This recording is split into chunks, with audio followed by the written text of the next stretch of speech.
10절 말씀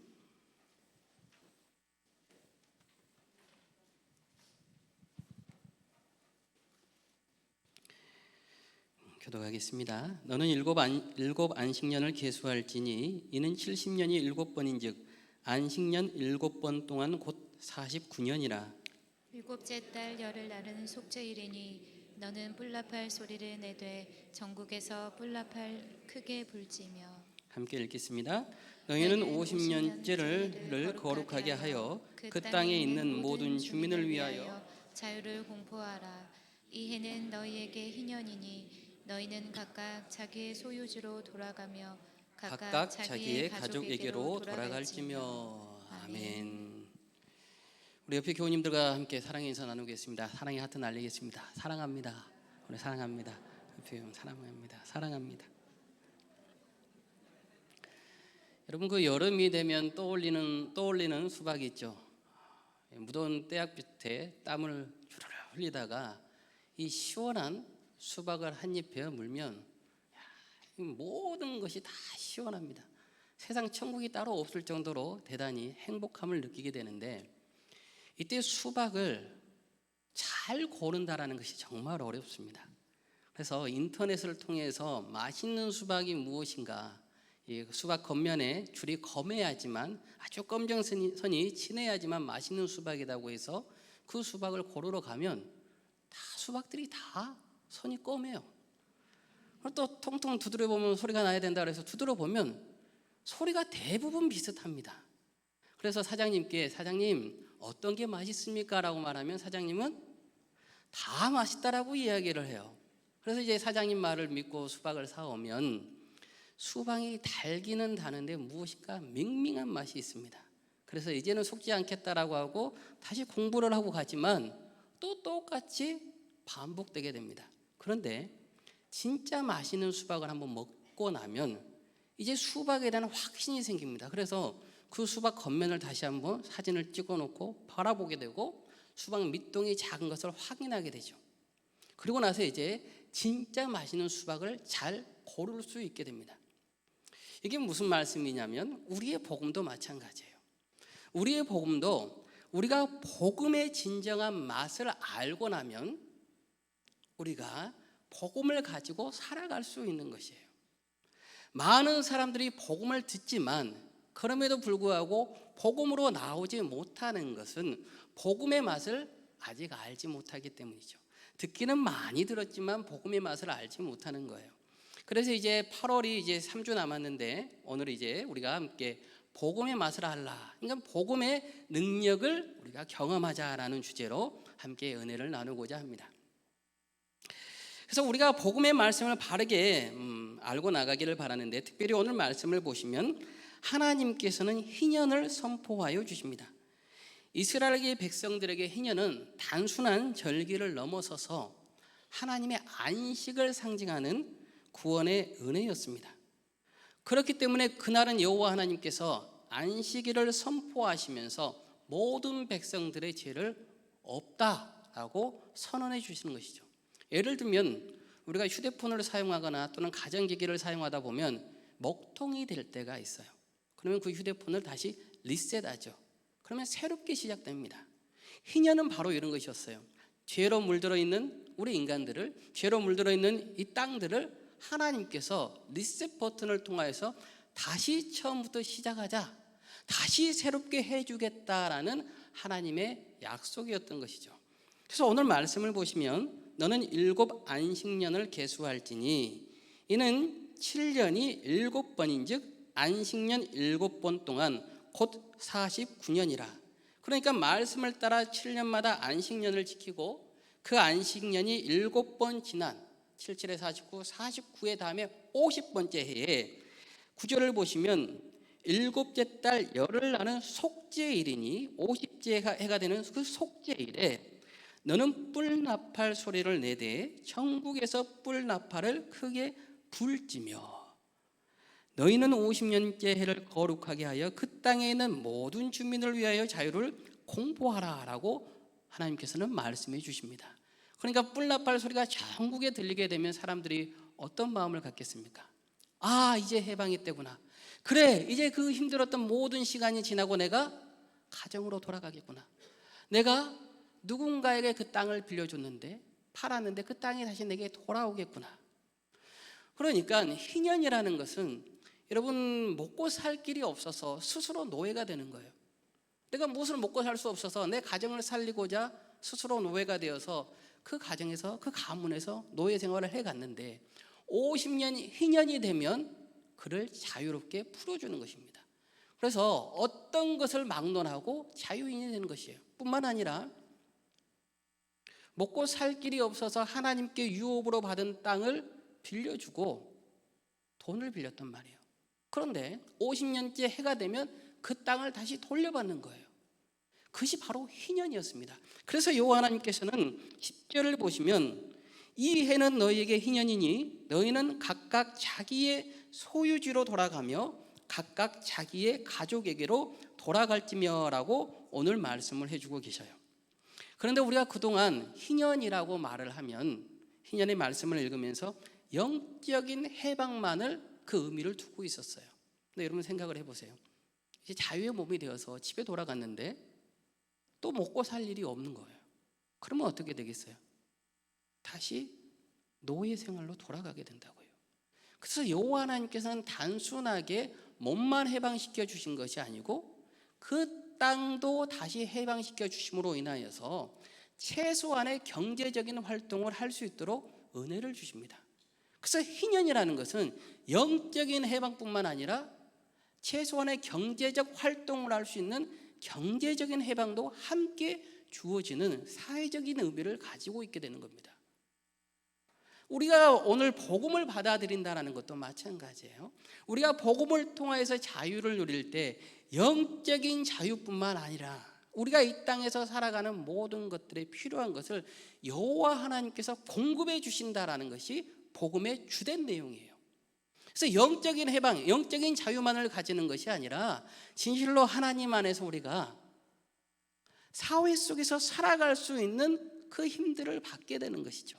이것을 조금 고급스럽게 우리가 만들어 보면, 이야기하면 하나님 나라의 무한한 자원의 축복을 이 땅에서 가지고 살아가는 거예요. 천국의 기쁨을 누리고 가는 것이 바로 복음이고 이 시대의 희년이라는 것입니다.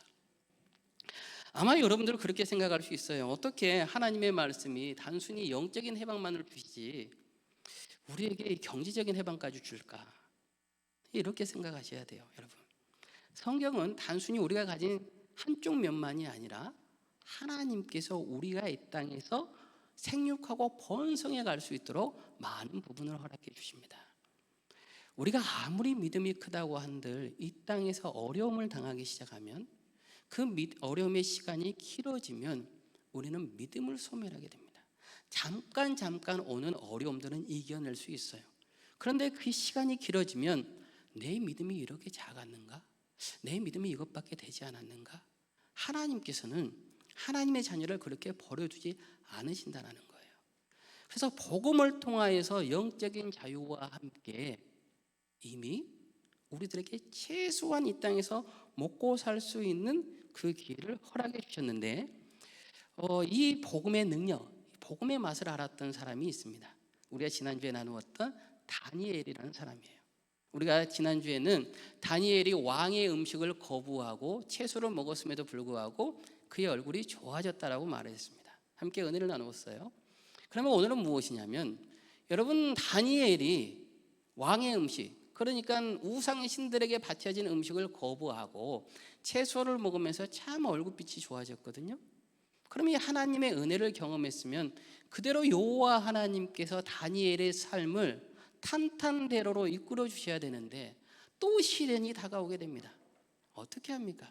하나님을 향해서 기도하지 못하게 하는 거예요. 기도한다면 그를 풀물불에 던져야 된다라고 많은 신하들이 이야기를 하게 되는 것이죠.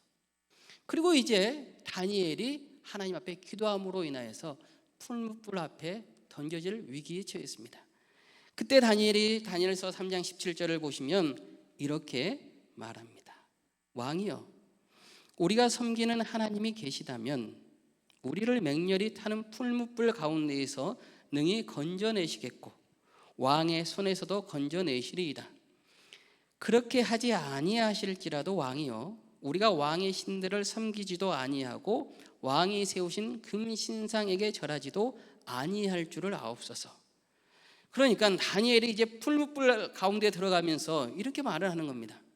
내가 풀무불 앞에서 타서 죽을 수 있지만 하나님께서 나를 건져내실 것이고, 그리하지 아니하실지라도 내가 죽는 한이 있어도 우상들을 섬기는 일은 결단코 없을 겁니다라고 오늘 담대히 선포하고 있는 거예요. 어떻게 다니엘이 자신의 생명이 경각에 달린 그 순간에 그렇게 말할 수 있었냐면, 그는 하나님의 능력을, 하나님의 살아계심을 경험했기 때문이에요. 복음의 맛을 알았기 때문에 죽음 앞에서도 겁을 내지 아니하고 담대함으로 그리하지 아니하실지라도 나는 여전히 여호와 하나님을 섬기겠습니다라고 말할 수 있었던 것이죠. 그래서 오늘 이 시간 우리가 모두 다 복음의 맛, 이 복음의 능력을 체험하시기를 주님의 이름으로 축복하고 경험합니다. 그러면 어떻게 복음의 맛을 알 수 있느냐는 거예요. 그러기 위해서는 먼저 여러분 복음을 아는 지식을 바르게 알아야 됩니다. 요즘은 그런 프로그램들이 없는 것 같은데, 오래전 프로그램 중에 먹거리를 고발하는 먹거리 엑스파일이라는 프로그램이 있었어요. 그 프로그램 중에 이런 내용이 있었는데 저의 뇌리에 너무나 꽂혀 있는 거예요. 여러분들 혹시 음식 중에 도가니탕 좋아하십니까? 도가니탕?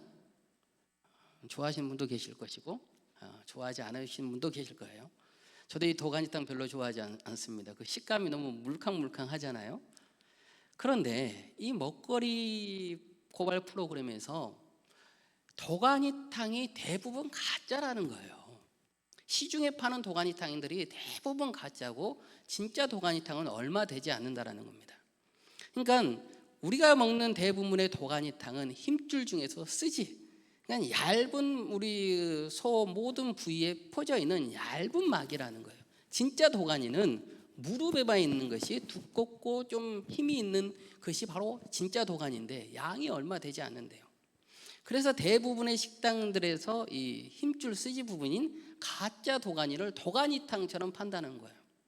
그러면서 이제 시민들에게 도가니탕, 진짜 도가니탕 하나와 가짜 도가니탕을 크게 끓여가지고 시식을 하면서 진짜 도가니탕에 스티커를 붙여주세요라고 투표를 합니다. 62세가 되었던 어르신이 딱 도가니탕을 드시면서 그러는 거예요. 내가 30평생 도가니탕만 먹고 살아왔는데 이쪽 도가니탕이 분명히 진짜라다고, 내가 30년 동안 먹은 맛하고 똑같다라고 이야기하는 거예요. 그러면서 자신이 먹은 식당이 어디인데 도가니탕 맛집이라고 이 TV 프로그램 리포터를 소개해 주는 거예요. 그런데 그 도가니탕이 가짜였어요. 그러니까 30평생 먹었던 도가니탕이 가짜일 수 있는 거예요. 이것은 무슨 말씀을 하냐면, 여러분은 우리가 복음을 한다는 것은 내가 오래 복음을 들었다는 것이 중요한 것이 아니라는 거예요. 내가 복음을 얼마만큼 정확하게 바르게 하나님을 아는 그 지식을 쌓는가를 통하여서 우리가 복음의 맛을 알 수 있는 것이죠. 잘못된 교리의 복음을 평생 듣는다고 하여도 하나님의 능력을 맛보아 알 수 없는 거예요. 그래서 이 자리에 앉아있는 우리 모두가 특별히 복음의 지식을 쌓아가는데, 그 복음의 폭이 초등학생이 아니라 중학생이 되기를 바라고, 중학생이 아니라 고등학생을 넘어 대학생까지 우리 복음의 지식의 폭이 넓어지시기를 주님의 이름으로 축복하고 기도하겠습니다. 왜냐하면 어릴 때 초등학교 학생의 복음과 중학생, 고등학생의 복음적 지식과는 내용이 너무나 다르기 때문이에요. 엄마야 누나야 강변 살자라는 동요가 있잖아요. 어릴 때는 이 동요가 그냥 엄마하고 누나하고 같이 살고 싶다라는 이야기인 줄 알았거든요. 근데 어느 정도 중학교 들어가 보니까 어떻습니까? 이 김소월 씨의 시에 곡을 붙인 이 동요가 해방된 조국에서 함께 살고 싶다라는 정말 간절한 염원이 담겨 있는 거잖아요. 고등학교에 들어가면 또 달라질 거예요. 이제 대학교에 가면 어떻게 달라지겠습니까? 엄마의 누나의 강변 살자는 한강이 보이는 아주 좋은 목에 사는 것이다 라고 이제 전략을 세울 거예요. 이것은 다시 말해서 우리가 복음을 아는 지식을 쌓아가는데, 그 복음을 아는 지식이 넓어지고 넓어질수록, 깊어지면 깊어질수록 복음의 맛을 바르게 알 수 있다라는 것이에요. 그래서 우리가 이 지식을 쌓아갔기를 바라는 것이죠. 그래서 우리가 지식을 받아들일 때 우리가 넓은 마음으로 나아갔으면 좋겠어요. 내가 아는 복음이 꼭 진짜라고 고집하지 마시고 좀 넓은 마음으로 나가기를 바라요. 그 우물 안의 개구리가 하늘을 바라봅니다.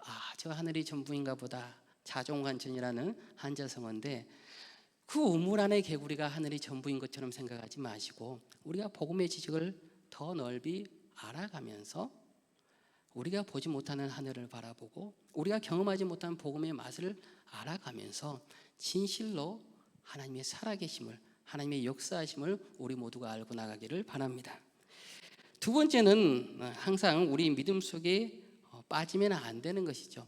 성령의 도우심으로 모든 것이 가능하다라는 거예요.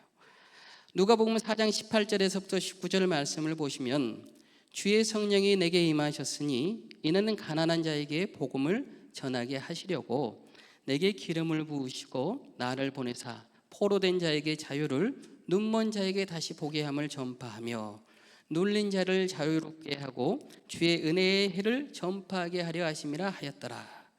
그러니까 예수 그리스도께서 모든 사역 앞에 주의 성령이 내게 임하셨으니, 예수님의 모든 사역 앞에 성령 하나님께서 함께 하셨음을 오늘 말씀해 주십니다. 뿐만 아니라 이사야 61장 1절 말씀을 보시면, 주 여호와의 영이 내게 내리셨으니 이는 여호와께서 내게 기름을 부으사 가난한 자에게 아름다운 소식을 전하게 하려 하심이라. 나를 보내사 마음이 상한 자를 고치시며 포로된 자에게 자유를, 갇힌 자에게 노임을 선포하며. 여러분, 이사야 선지자 역시 마찬가지로 주의 영이 내게 내리셨다라고 말씀하고 있어요. 하나님의 모든 일은 성령으로 감당할 수 있는 것이죠. 여러분, 이사야 선지자를 통하여서 하나님께서 성령을 통해서 말씀하셨던 것처럼, 예수님의 공생의 기간 동안 성령과 함께 하셨던 것처럼 그 보혜사 성령이 오늘 우리와 함께 하시는 것이죠. 그래서 우리가 복음의 능력으로 가지고 살아간다는 것은 성령님이 우리 삶 속에 역사할 때 우리가 복음의 맛을 알게 되는 거예요. 내가 아무리 복음의 맛을 알게 해달라고 한다고 한들 내 힘과 내 공로로는 가당치 않은 것이에요. 성령님께서 도와주셔야 돼요. 그러면 우리가 아마 이렇게 기도할 수 있죠. 성령님 도와주세요. 성령님, 저도 복음의 맛을 알기를 원해요. 복음의 능력으로 살아가길 원해요. 그런데 여러분, 이렇게 설렁설렁해서는요 되는 게 없습니다. 우리가 사회 속을 살아갈 때도 대충대충해서 이루어지는 일은 별로 없어요. 모든 마음과 뜻과 정성을 다해서, 전심을 다해서 나아가야 돼요. 창세기를 보시면 야곱이 이제 삼촌 라반의 집에서 나와서 고향으로 돌아갑니다. 그 소식을 듣고 에서가 자신의 군사를 끌고 내가 야곱을 반드시 죽이겠다라고 전진해 오죠. 이 지혜가 뛰어났던 야곱이 때를 두 때로 먼저 나눕니다. 그 전에 형 에서를 향하여서 선물을 가득 품은 자신들의 종을 먼저 보냅니다. 그래서 형 에서의 마음이 녹아서 혹여나 자신을 죽이지 않고 자기 가족을 다 받아주기를 바라는 것이죠. 그리고 두 번째는 자신의 가족을 두 때로 나눕니다. 혹시라도 형 에서가 우리를 죽인다면 너희들은 살아서 다른 나라에 가서 계속 가문을 이어가라. 두 때로 나눠요. 그리고 나서 편히 잠을 드는 것이 아니고 그가 하나님 앞에 나와서 기도합니다. 창세기 32장 24절에서부터 28절을 보시면 성경은 이렇게 말씀해 주고 있습니다. 야곱은 홀로 남았더니 어떤 사람이 날이 새도록 야곱과 씨름하다가 자기가 야곱을 이기지 못함을 보고 그가 야곱의 허벅지 관절을 치매 야곱의 허벅지 관절이 그 사람과 씨름할 때에 어긋났더라. 그가 이르되 날이 새려하니 나로 가게 하라. 야곱이 이르되 당신이 내게 축복하지 아니하면 가게 하지 아니하겠나이다. 사람이 그에게 이르되 내 이름이 무엇이냐? 그가 이르되 야곱이니이다.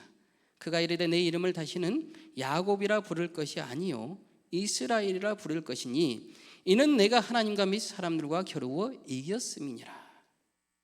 밤새 기도하는데 우리말 성경에는 여러분 야곱과 씨름하였다라고 말씀하고 있는데 이 씨름이라는 단어가 성경 어디에도 없습니다. 이 본문에만 있어요. 그런데 이 원문 그대로 보면 어떤 본문이냐면 바닥에서 먼지가 일어날 정도로 대단히 격렬했다라는 거예요. 지금 시점으로 이야기해보면 야곱과 천사가 UFC를 한 거예요. 단순히 씨름이라는 단어로는 말할 수 없는 아주 격렬한 저항을 했던 거예요. 그래서 천사가 나 그냥 갈련다 했더니 안 됩니다. 내게 응답해 주시기 전에는, 내게 말씀해 주시기 전에는 내가 당신 보낼 수 없습니다라고 하는 거예요. 그래서 25절을 보시면 자기가 야곱을 이기지 못함을 보고 그가 야곱의 허벅지 관절을 치매. 여러분, 천사가 어떻게 사람을 이길 수 없습니까? 충분히 이기죠. 그러나 야곱이 얼마만큼 간절하게 구했는지를 알 수 있는 거예요. 그러자 천사가 야곱의 엉치뼈를 때리는 거예요. 엉치뼈가 깨지는 겁니다. 야곱의 허벅지 관절이 그 사람과 씨름할 때에 어긋났더라. 그가 이르되 날이 세려하니 나로 가게 하라. 야곱이 이르되 당신이 내게 축복하지 아니하면 가게 하지 아니하겠나이다. 여러분, 우리가 하나님께 성령의 도우심을 구한다라는 것은 내가 고상하게 앉아서 하나님 도와주세요가 아닙니다. 내 모든 전심을 쏟아서 주여 내게 은혜를 베풀어 주시지 아니하시면, 내게 복음의 능력을 경험하게 해주지 아니하시면 내가 살아갈 수 없습니다. 내 모든 것을 내어놓고 기도하는 거예요. 그 사람이 그에게 이르되 내 이름이 무엇이냐? 그가 이르되 야곱이니이다. 그가 이르되 내 이름을 다시는 야곱이라 부를 것이 아니요 이스라엘이라 부를 것이니 이는 내가 하나님과 및 사람들과 겨루어 이겼음이니라. 그 결과로 인하여서 야곱의 이름이 바뀌게 됩니다. 더 이상 야곱이 아니다. 너는 이스라엘이라고 부를 것이다. 하나님과의 관계가 다시 형성되는 거예요. 하나님께서 보호해 주시겠다. 여호와 하나님께서 너의 모든 삶을 책임져 주겠다. 내가 너와 함께 하겠다라고 오늘 선포해 주시는 겁니다. 여러분, 오늘 예배 자리에 나오시면서 오늘 여러분은 어떤 마음 자세로 나오셨습니까? 52주 중에 하루의 예배입니까? 아니면 오늘 예배에 모든 것을 다 쏟겠다라고 생각하시고 나오셨습니까? 우리의 마음의 자세가 하나님, 내가 진실로 이 예배에 모든 것을 쏟겠습니다. 내가 이 예배를 통하여서 하나님을 만나기를 소망합니다. 주님, 오늘 나의 기도를 통하여서 하나님을 만나겠습니다. 내가 야곱처럼, 때로는 예수님의 바짓가랑을 잡았던 것처럼 내가 주님이 은혜 주시지 않으시면 절대로 놓아드릴 수 없습니다. 간절함으로 기도하는 거예요. 제가 강단 위에 올라서 항상 하나님 앞에 기도합니다. 주님, 내 오늘 모든 것을 쏟아붓게 해주십시오. 내가 주님의 말씀을 오늘 선포하고 쓰러지는 한이 있어도 모든 것을 다 사용해 주십시오. 내게 있는 작은 호흡이라도 작은 힘이라도 있다면 주님 다 사용해 주십시오. 모든 것을 걸어야 되는 거예요. 여러분, 우리가 드리는 오늘의 예배는 52주 중에 하루의 예배가 아니고 한 주의 예배가 아니고 내 삶의 전부가 담겨있는 예배여야 됩니다. 그 예배의 모든 것을 쏟아붓고 나가시는 우리 모두가 되시길 바랍니다. 그래서 성령님께서 도와주실 때 우리는 복음의 능력과 복음의 맛을 알게 되는 것이고 복음을 경험하게 되는 것이죠. 아, 복음이 바로 이런 것이구나. 주여, 내가 이 복음대로 살아가겠습니다. 내게 어떤 환난이 다가올지라도, 내게 어떤 고난이 다가올지라도 저가 다니엘처럼, 많은 신앙의 선배들처럼 거인들의 그 발자국을 따라 걸어가겠습니다라고 담대하게 선포할 수 있는 것이에요. 우리 모두가 이 귀한 믿음을 가지고 나가시기를 주님의 이름으로 축복하겠습니다. 가장 중요한 것은 이 복음의 맛은, 복음의 능력은 온전히 제자의 삶을 살아가는 그리스도 안에 거할 때 알 수 있다는 거예요. 요한복음 8장 31절에서부터 32절 말씀을 보시면, 그러므로 예수께서 자기를 믿은 유대인들에게 이르시되 너희가 내 말에 거하면 참으로 내 제자가 되고 진리를 알지니 진리가 너희를 자유롭게 하리라. 그러므로 예수께서 자기를 믿은 유대인들에게, 율법에 익숙해 있는 그들에게 무엇이라고 말을 하냐면, 너희가 내 말에, 예수님께서 선포하신 그 말씀 안에 거하면 너희가 참으로 내 제자가 되는데, 그러면 제자는 어떤 사람인가?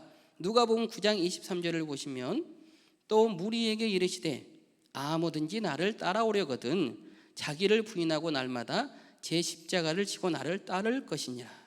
제자라는 것은 자기를 부인하고 날마다 십자가를 지어야 된다는 것이고, 누가복음 14장 26절 말씀을 보시면, 무릇 내게 오는 자가 자기 부모와 처자와 형제와 자매와 더욱이 자기 목숨까지 미워하지 아니하면 능히 내 제자가 되지 못하고, 자기 목숨을 미워해야 된다는 거예요.